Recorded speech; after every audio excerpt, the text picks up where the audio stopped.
27 फरवरी को अब PPP long मार्च करने जा रही है। लोगों का रुख पीपल्स पार्टी की तरफ हुआ है। डेरे में बड़े बड़े सियासी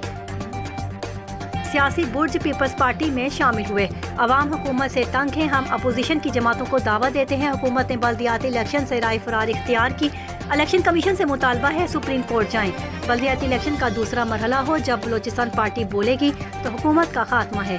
कोशिश है इमरान खान खुद इस्तीफा दे, अदम एतमाद लाएंगे। स्टेज सज चुका है, हवाओं का रुख बदल चुका है। मैंने अली बरादरान को पहले कहा था मैं अदालत नहीं जाऊंगा। अली बरादरान को कहा था कि आप इमरान खान को लेकर आओ, मगर वो जाली नौकरियां, फंड्स और ट्रांसफर लेकर आए। हम MWM सियासत तमाम के मशहूर हैं जिन्होंने PPP का साथ दिया।